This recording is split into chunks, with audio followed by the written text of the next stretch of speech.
If you're watching this video, then the chances are that you are figuring out how to get over or move forward from a rejection from a job. Perhaps it was what you thought was your dream job.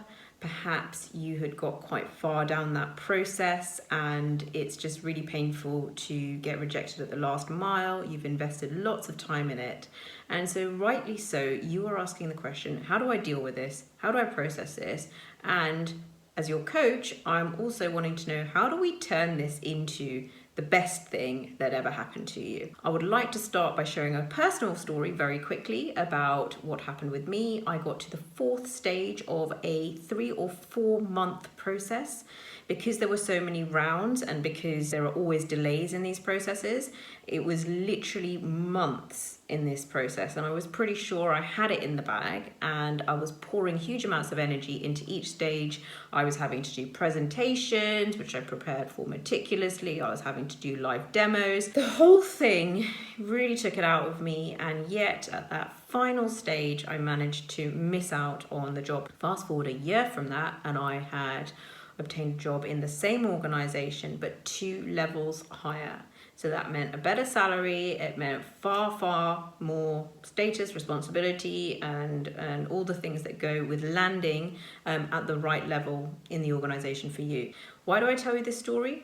Because at that moment when I had been rejected, there is no way that it could have occurred to me that I was either too qualified for that job or that such a fantastic outcome could be waiting for me within 12 months. I just needed to give it time. I just needed to take some pressure out of the situation, not be obsessive about looking for roles in this organization, and just let it breathe a bit, and it all sort of unfolded as it should. Now, that is not to say that you sit back and just let things happen. What we want to be able to do is process this thing that has happened in a way that is actually going to rejuvenate you and re-energize you. We want to take as much as we can as learning. We want to protect relationships that we have established as a result of meeting all of these different people in this interview process and getting to know this organization. And then finally, we want to put out there into the universe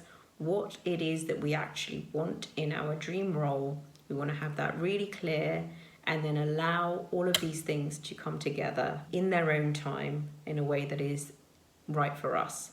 So I hope that sounds good. I'm going to break this down into the 3 steps. So the first one is about processing your emotions. And I have seen myself videos on this which just say, move on, don't focus on, wanting the wrong thing, you're wasting your energy. That's all fine. But when you have engaged in a multi-month process, you've put time, energy, and invested a lot of yourself in that process, there is a natural grieving period that needs to be observed. There's a natural sense of hurt and frustration, and it may be small or it may be large, but if it is ignored, it will find a way of derailing you in the future. It will manifest as low motivation for engaging with another process, or you will just notice that you're less energized about doing anything at all about this job process. So instead, we give it a dedicated period of time where we say, this is your period for wallowing.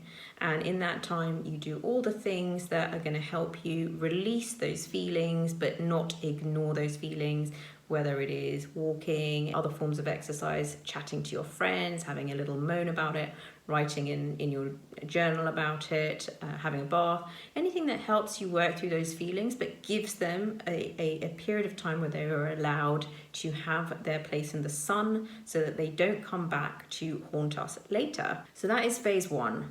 If you have engaged in a multi-month process, then you're not going to get over this in one day.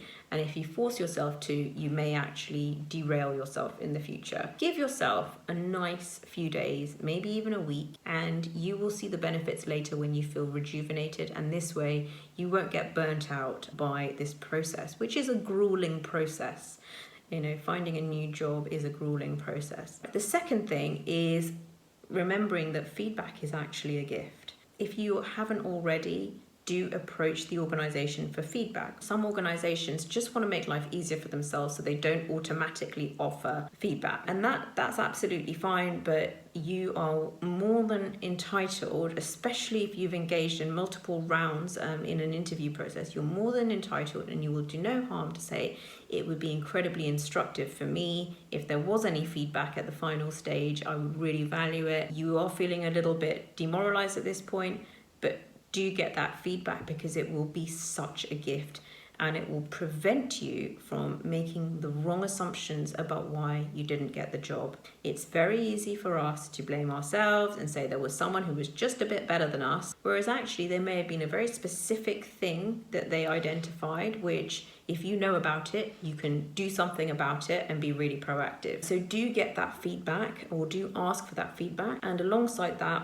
just take 5 minutes or 10 minutes just to brainstorm what all the factors could have been that led to you not being the right fit for that role, or them deciding that you were not the right fit for the role. Why do I encourage you to do this? Because again, in our minds we have message tracks, and most of us are likely, because of the way we're wired, because we're wired for personalizing things, we're wired for focusing on the negatives, it's very easy for us to think that it was all our fault, or that we're just not good enough. And actually, by brainstorming all the different factors, you get a much more objective picture on the page, out of your head and on the page. Again, this will just help you to move forward, but also identify what are the learnings from this great experience that you've had, which has been a stretching experience, but we want to get the most out of that for that dream role, which is still out there and waiting for us. And when that comes, we want to be as prepared as possible. So you've processed your emotions, you've got some objective perspective now on what could have led to you not getting the role this time. And now the final stage of this is, with all that preparation now, being able to put out your intentions for what your role is going to be.